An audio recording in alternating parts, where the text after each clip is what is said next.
We're so used to watch manufacturers updating a watch year in, year out with a new color dial or a new bezel material, and we've gotten used to expecting upgrades like that. But this watch here seems to have gone a step further, maybe two. You see, this is the Maen Manhattan 37. And there's heaps of reviews of this watch, from Andrew Morgan in his time at Watchfinder, Tim from Caseback Watches, Random Rob, I think Jenny Al has also reviewed a 40mm variant, and even myself first reviewing this watch a couple of years ago. Now, what have they changed? A couple of things. First and foremost, that dial. This is a hammerhead style Tuscan dial. It's inspired by some of the rare Audemars Piguet dials of the 90s. And that's all good and well. We expect watch manufacturers to change out dials year in, year out, whether micro brands or even mainstream. But this watch has been completely revamped. You see, now it's extremely thin. And for those who remember or even purchased the first original model, there was a very comfortable watch at around 10mm in case height. Whereas this version has lost considerable height. It comes in at 7.1mm. That's razor thin in comparison. The movement in this watch is now a fully decorated ETA 7001. So the watch is now a manual wind Swiss movement. Now it hasn't all been glitz and glamour. There is a small trade-off, and I say small because I'm gonna have a small rant in my gripes and room for improvement section, because there's some things in this watch that Maen has changed, but there is one major area which I think they've overlooked. Now, looking at the dimensions of this watch, with a case diameter of 37 and a case height of 7.1, that should result in a very easy wrist experience. The crown is an octagonal push-pull crown. I measure it at between 5.5 and 5.9mm. And the total weight on the bracelet sized to my 18cm wrist, I measure exactly 109 grams. Now, although the specs on Maen's website say that this is a 7.1mm watch in height, I measure exactly 7.4. Now, bear in mind, this is a sample, this is a pre-production version, so if you see any marks, if you see any scratches or dust marks, what have you, that's the reason why. It is a pre-production version. And wearing and experiencing this watch on my 18cm wrist has been like wearing a bracelet. It's been thin, it's been unobtrusive, it's been very, very comfortable. And this is probably the first time I'm not going to complain about a watch not having an on-the-fly micro-adjustable clasp on that bracelet. This doesn't need it, and I'll explain. You see, I've worn this watch on my wrist for 7 days and the experience has been nothing but supreme comfort. And I think the size of those links on that bracelet, in conjunction with a total weight of 109 grams, it's just made this a very comfortable wear. That bracelet has got fantastic articulation, and having small links, you can easily find a comfort point for any wrist size. Now, obviously one of the heroes of this watch is that dial, and it draws inspiration from some of the rare AP models from the 90s.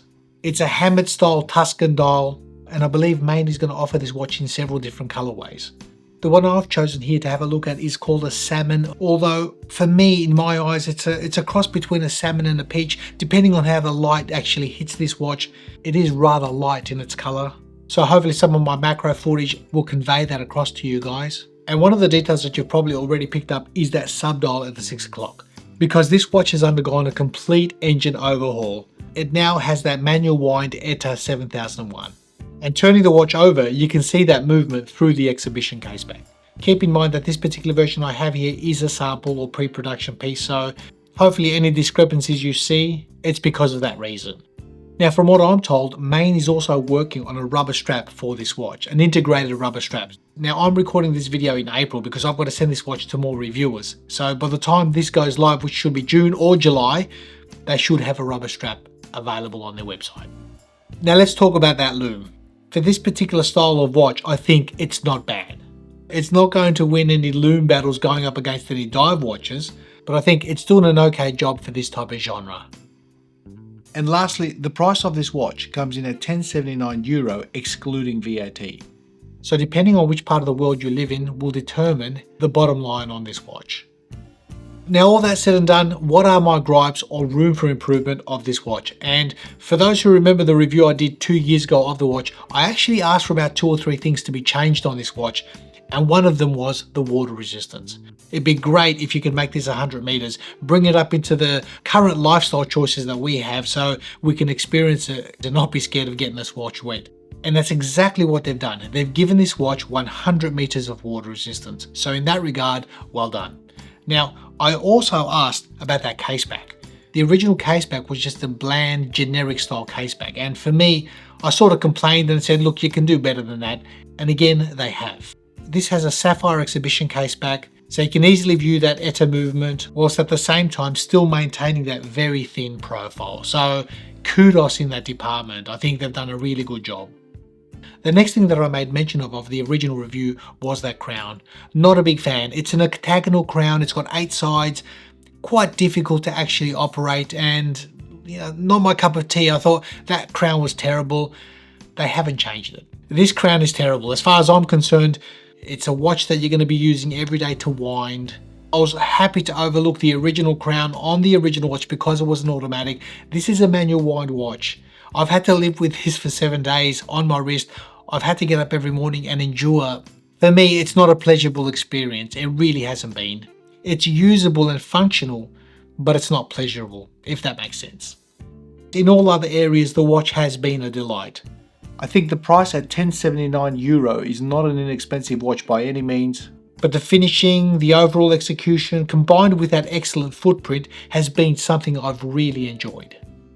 First time I'm not complaining about a watch without micro adjustability. It's light, it's comfortable, it's with our bracelet, it's so easy to wear. So hit me up in the comments, guys. Let me know what you think of this new variant. The Maen 37, same footprint, same size, much thinner, great looking dial. I think having a textured dial like this with a sub dial just gives it an overall different character and look. And honestly, if you're in the market for a dressier style sports watch that's made really well, this is something to consider.